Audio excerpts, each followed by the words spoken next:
Welcome to Madison City Channel's Know Your Candidate interviews, co-sponsored by the League of Women Voters of Dane County. I'm your interviewer, Eve Galanter, and I would like to introduce Barbara Harrington-McKinney, running for Alder in District 20. Barbara, as we begin, please give an opening statement about the educational, vocational, and civic experience you have, which prepares you for this office, and why you are running for Alder. Okay, thank you very much. And I first want to start in saying thank you for the opportunity for me to be in this space. My name is Barbara Harrington-McKinney, and I'm originally a Mississippi girl, but raised in St. Louis, Missouri. Educationally, I have a bachelor's degree in special education. I have a master's degree in business administration and also a degree in urban planning and policy analysis. What prepares me for this position is that I have an extensive background in restorative justice, and I practice that in the community, Dane County jail system, and also the correctional the Wisconsin Correctional Center. I've worked very closely with, it was then Madison Area Urban Ministry. It's now just Dane. I was responsible for the programming for those who are incarcerated and as they returned to the community. I'm a community organizer. I think that justly describes me.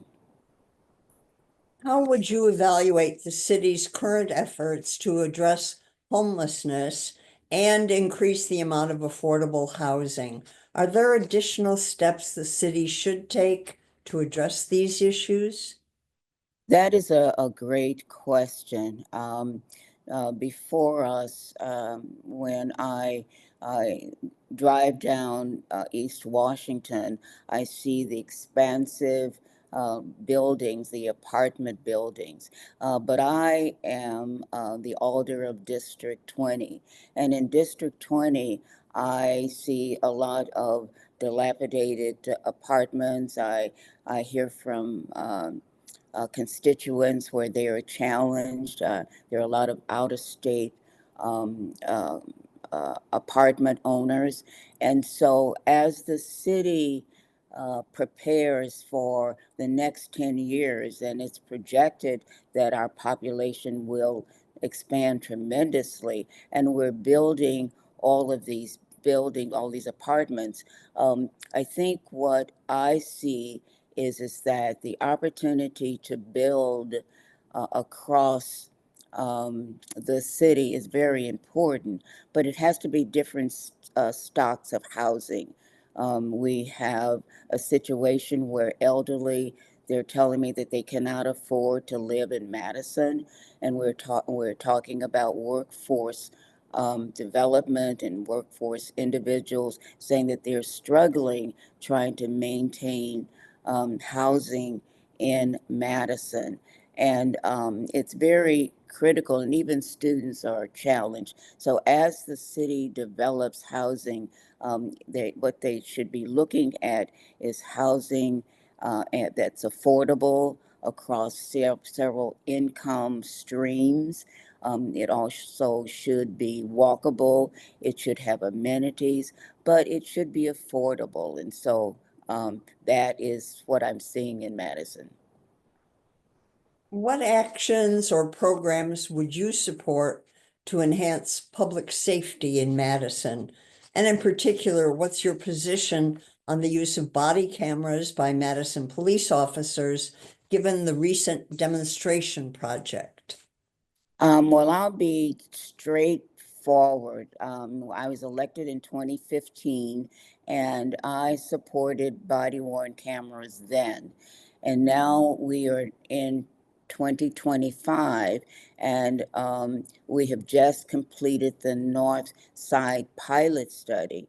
And I support body-worn cameras in 2015, and I support body-worn cameras now. And the reason I was strongly supporting body-worn cameras in 2015, I live on the far west side, and I was on a police ride-along. And that particular night, there was a lot of disturbances on the west side, and the police moved from the west side all the way down in the center of the city. And my question was, is that, my goodness, what would happen if something happened in my area? And at that time, and I think it was like 11 or 12 o'clock, and there was a small stream of on-duty police officers, and that bothered me. The other piece of it is that we look at accountability. Accountability is very important. Accountability on both sides. And so I support body-worn cameras, absolutely. And it holds accountability on both sides. And so, so yes, that position has not changed. In the wake of the recent referendum to increase property taxes, what are your priorities for the city budget?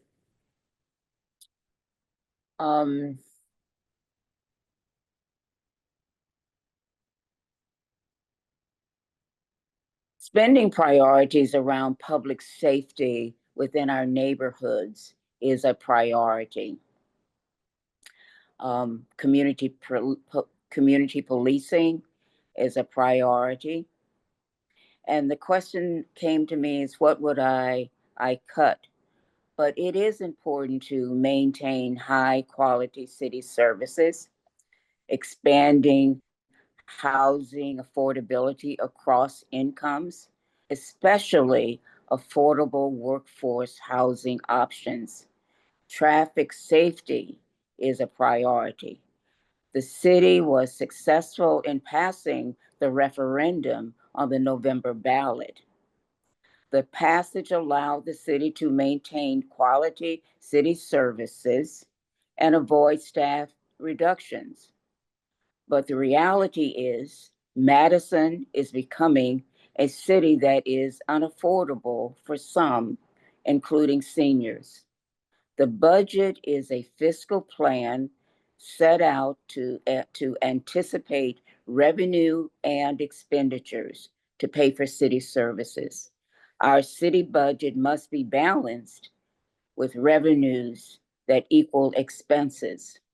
And so, as the question of what would the priorities be, the priorities and the referendum did pass, but now we are in a situation where there's so much uncertainty at the federal government level. We do not know how that will impact our resources and our funding sources here in Madison at this particular time. How should Madison balance the need for development with other concerns such as traffic, historic preservation, and conservation of natural areas? Another good question. And when we're looking at balancing the budget, we don't do what's called zero based budgeting. We don't measure our income with our programming. We look at what the last year's budget is and then a cost to continue. And so we need to be more cognizant about how we're spending our dollars. And with the increased development, that's fine, because it is projected that the city is behind in its development and its dwelling units. But in that process, property owners are saying that their property taxes are becoming exorbitant and they're not being able to keep pace with inflation. And so the question is, what do we cut?